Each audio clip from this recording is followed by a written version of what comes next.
Genesis chapter 2.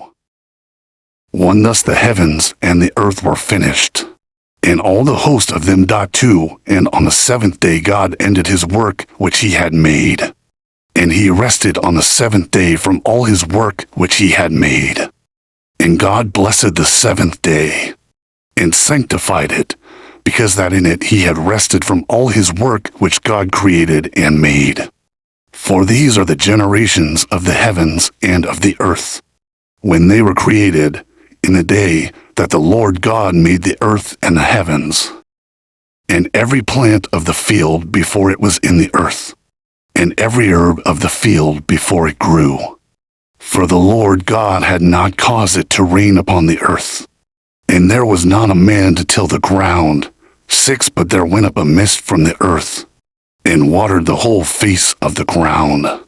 7. And the Lord God formed man of the dust of the ground, and breathed into his nostrils the breath of life, and man became a living soul. 8. And the Lord God planted a garden eastward in Eden, and there he put the man whom he had formed. 9. And out of the ground made the Lord God to grow every tree that is pleasant to the sight, and good for food, the tree of life also in the midst of the garden, and the tree of knowledge of good and evil. 10. And a river went out of Eden to water the garden, and from thence it was parted, and became into 4 heads.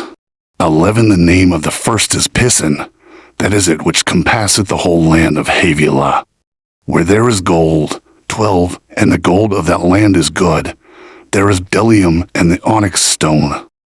13. And the name of the second river is Gihon, the same is it, that compasseth the whole land of Ethiopia. 14. And the name of the third river is Hiddekel, that is it which goeth toward the east of Assyria. And the fourth river is Euphrates. 5. And the Lord God took the man, and put him into the garden of Eden, to dress it and to keep it. 6. And the Lord God commanded the man, saying, Of every tree of the garden thou mayest freely eat.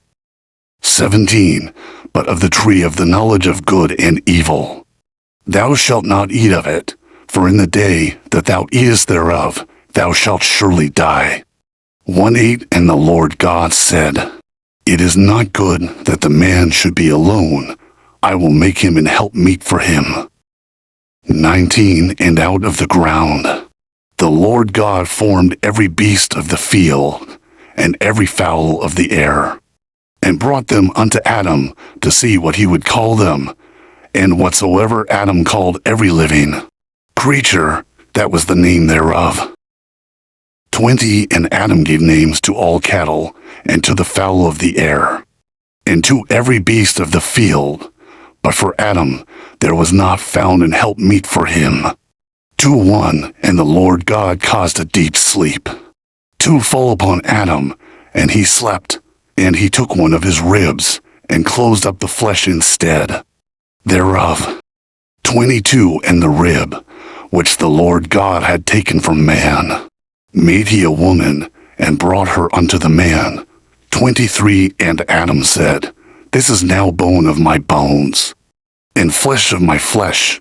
She shall be called woman, because she was taken out of man. 2. For therefore shall a man leave his father and his mother, and shall cleave unto his wife, and they shall be one flesh. 5. And they were both naked, the man and his wife, and were not ashamed.